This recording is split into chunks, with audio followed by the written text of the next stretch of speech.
लोक अदालतीमध्ये एक नवीन इतिहास घडलाय।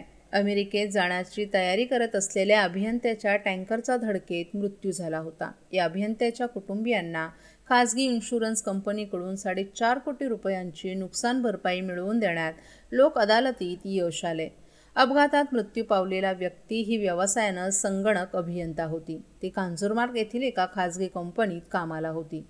काही दिवसांनी हा अभियंता याच कंपनीच्या अमेरिकेतील कार्यालयातही रुजू होणार होता। मात्र नावडाफाटा येथे 9 डिसेंबर 2022 रोजी सकाळी 7:30 वाजण्याच्या सुमारास तो दुचाकीवरून जात असताना टँकरनं धडक दिल्यानं त्याचा जागीच मृत्यू झाला होता। मोटार अपघात प्राधिकरणाचे सदस्य न्यायमूर्ती एस.एन. शहा यांच्या न्यायालयात शनिवारी हा दावा निकाली काढण्यात आलाय। लोक न्यायालयात जिल्हा व सत्र न्यायाधीश ए.एन. सिरसीकर यांच्यासह मान्यवरांच्या उपस्थितीत या रकमेचा धनादेश सुपूर्द करण्यात आलाय। जिल्हा व सत्र न्यायाधीश ए.एन. सिरसीकर यांनी 4.5 कोटींची भरपाई पीडितांच्या कुटुंबियांना मिळवून देण्यात इन्शुरन्स कंपनी अर्जदार यांच्या सहकार्यामुळे यश आल्याचं सांगितलं। ठाणे लोक अदालतीमध्ये असलेला उत्साह टिकवून ठेवणं ही सोपी गोष्ट नसल्याचंही त्यांनी सांगितलं।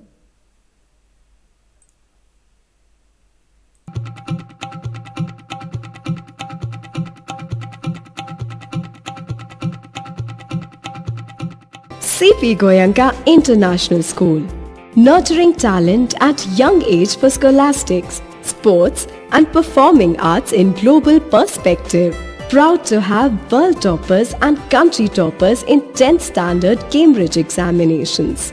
Ranked the best emerging school by the Times of India for personality over percentage. C.P. Goenka is the intelligent choice.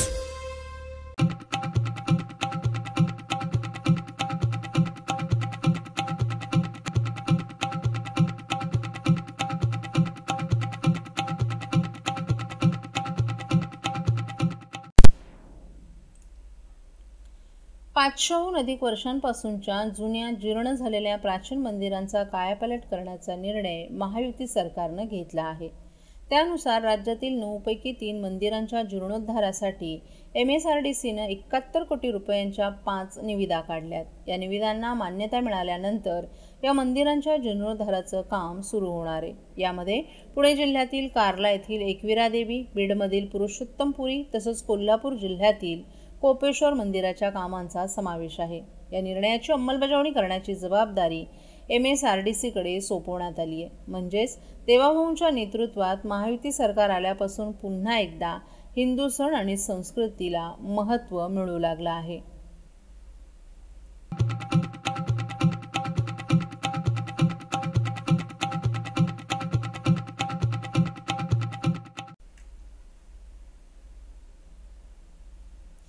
Badlapur येथील लैंगिक अत्याचार प्रकरणातील आरोपी अक्षय शिंदे याचा मृतदेह उल्हासनगर येथील शांतीनगर स्मशानभूमीत दफन करण्यात आलाय। अक्षय याला दफन करण्यास शिवसेना शिंदे गट आणि स्थानिकांनी विरोध केला होता। तसंच दफनासाठी खोदण्यात आलेला खड्डा देखील बुजवण्यात आला होता। त्यामुळे तणावाचं वातावरण निर्माण झालं होतं। पोलिसांनी बळाचा वापर करत स्थानिकांना स्मशानभूमी परिसरातून बाजूला केलं। त्यानंतर त्याचा मृतदेह दफन करण्यात आलाय। बदलापूर येथील लैंगिक अत्याचार प्रकरणातील आरोपी अक्षय शिंदे याला ठाणे पोलिसांनी चकमकीत ठार केलं होतं। मुंबईतील जे रुग्णालयात त्याच्या मृतदेहाचं शवविच्छेदन झाल्यानंतर त्याचा मृतदेह कळवा येथील ठाणे महापालिकेच्या कळवा येथील छत्रपती शिवाजी महाराज रुग्णालयातील शवागृहात ठेवण्यात आला होता। त्याचा मृतदेह दफन करण्यासाठी नातेवाईक जागेचा शोध घेत होते, परंतु मृतदेह दफन करण्यास स्थानिक नागरिक आणि राजकीय पक्षांनी विरोध केला होता। त्यामुळे अक्षयचा मृतदेह दफन करण्यासाठी जागा मिळत नसल्याचा दावा करत त्याच्या वडिलांनी शुक्रवारी उच्च न्यायालयात धाव घेतली होती।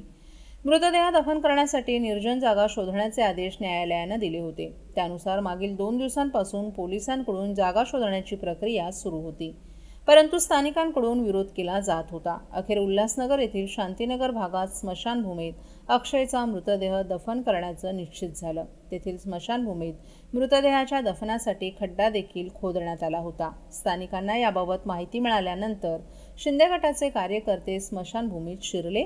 त्यांनी स्मशानभूमीतील खड्डा पुन्हा बुजवला। अखेर पोलिसांनी बळाचा वापर करत त्यांना स्मशानातून बाहेर काढलं। रविवारी सायंकाळी अक्षयच्या नातेवाईकांनी छत्रपती शिवाजी महाराज रुग्णालयातून मृतदेह ताब्यात घेतला. शववाहिनीद्वारे मृतदेह उल्हासनगर येथील स्मशानभूमीत आणण्यात आला. तसंच जेसीबीच्या साहाय्यानं बुजवण्यात आलेला खड्डा पुन्हा तयार करण्यात आला. परंतु शववाहिनी दाखल होताच तेथेही काही नागरिकांनी शववाहिनी अडवण्याचा प्रयत्न केला. सायंकाळी 6 वाजण्याच्या सुमारास अक्षयचा मृतदेह दफन करण्यात आलाय.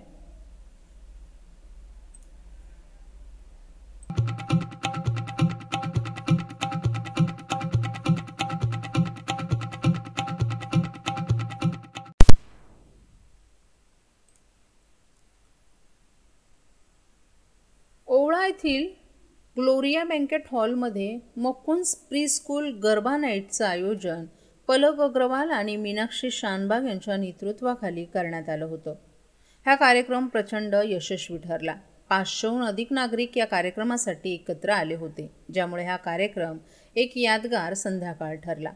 या कार्यक्रमास नरेश मणेरा, सिद्धार्थ ओवळेकर आणि प्रसिद्ध बॉलिवूड कोरिओग्राफर आणि नृत्य दिग्दर्शक रौनक छेडा यांच्या उपस्थितीनं शोभा आणली. हा शानदार कार्यक्रम मकुंस प्री स्कूलच्या ओवळा, ब्रह्मांड, कासरवडवली, आनंदनगर, पाचपाकाळी, शिवाईनगर, वृंदावन आणि वसंत विहार शाखांच्या संयुक्त विद्यमानं आयोजित करण्यात आला होता. पालक, आजी आजोबा आणि लहान मुलांनी आपल्या नृत्याच्या हलक्या फुलक्या आणि सुंदर हास्यांनी या कार्यक्रमात रंगत आणली. या कार्यक्रमाचा उद्देश संस्कृती जपणं आणि सणांच्या काळात कुटुंबाच्या एकत्रिततेचं महत्त्व मुलांमध्ये रुजवणं हा होता.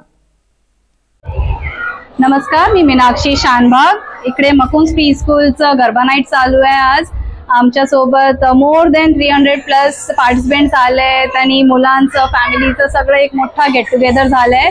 हे आपण साजरा करतोय. फक्त एक मात्र सोल्युशन आहे ह्याचं, कारण की वी वॉन्ट, आपण सण कशाला साजरा करतो, कारण की सगळं फॅमिली एकत्र आलं पाहिजे, त्यांना संस्कृती माहीत असली पाहिजे.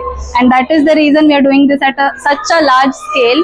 अँड दरवर्षी आता आमचे प्रेझेंट मुलं, आपली आधी जे ॲल्युमनाय मुलं आहेत ते आलेत. सो दरवर्षी आमचं फॅमिली असंच मोठा होत चाललं आहे आणि दरवर्षी आपण ग्रँड रीतीने असंच सगळे सण साजरा करतायत.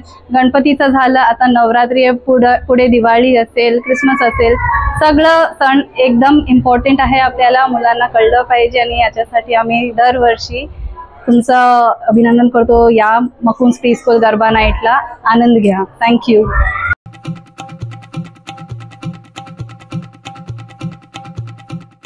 महाराष्ट्रातील भगिनींना आधार देणारी राज्य शासनाची मुख्यमंत्री माझी लाडकी बहीण योजना. या योजनेअंतर्गत अल्प उत्पन्न गटातील 21 ते 65 वयोगटाच्या भगिनींना मिळणार दरमहा 1500 रुपयाची मदत. अर्ज करण्यासाठी 31 ऑगस्ट 2024 पर्यंत मुदतवाढ. कुटुंबाचं वार्षिक उत्पन्न 2.5 लाख रुपयांपेक्षा कमी असलेल्या महिला पात्र. कुटुंबाकडे पिवळं किंवा केशरी रेशन कार्ड असल्यास उत्पन्नाचा दाखला आवश्यक नाही. पांढरं रेशन कार्ड असेल किंवा रेशन कार्ड नसेल तर कुटुंबाचं वार्षिक उत्पन्न 2.5 लाखांपेक्षा कमी असल्याचा दाखला आवश्यक. योजनेसाठीचा ऑनलाईन अर्ज नारी शक्ती दूत ॲपवरून किंवा पोर्टलवर भरता येईल. ज्या भगिनींना ऑनलाईन अर्ज भरता येत नसेल त्यांच्यासाठी अंगणवाडी, ग्रामपंचायत, वॉर्ड ऑफिस, सेतू सुविधा केंद्रामध्ये किंवा आशाताई बचत गटाच्या CRP यांची मदत उपलब्ध. आता आपल्याला अभिमानानं म्हणता येईल, सुखी आणि सुरक्षित आहे माझी लाडकी बहीण. ठाण्यातील ग्लॅडिस अल्वारिस रोडवरील हिरानंदानी मेडोज येथील प्रसिद्ध रिव्हिएरा रेस्टॉरंटमध्ये काल रात्री अचानक धुराचे लोट पसरले. प्राथमिक माहितीनुसार रेस्टॉरंटच्या एक्झॉस्ट फॅनमध्ये तेल साचल्यामुळे स्पार्क झाला आणि त्यातून धूर पसरला. सुदैवाने या घटनेत कोणतीही जीवितहानी झाली नाही, तसंच कोणालाही दुखापत झाली नाही. ही आग लागल्याची माहिती मिळताच अग्निशमन दलानं तात्काळ घटनास्थळी धाव घेतली आणि धुराचं प्रमाण नियंत्रणात आणलं. रेस्टॉरंटमधील सर्व ग्राहकांना आणि कर्मचाऱ्यांना यावेळी सुरक्षितपणे बाहेर काढण्यात आलं. सुरक्षा अधिकाऱ्यांनी घटनेचं कारण एक्झॉस्ट फॅनमध्ये झालेल्या तेलाच्या साठ्यामुळे शॉर्ट सर्किट झाल्याचं सांगितलं असून या प्रकरणी पुढील तपास सुरू आहे.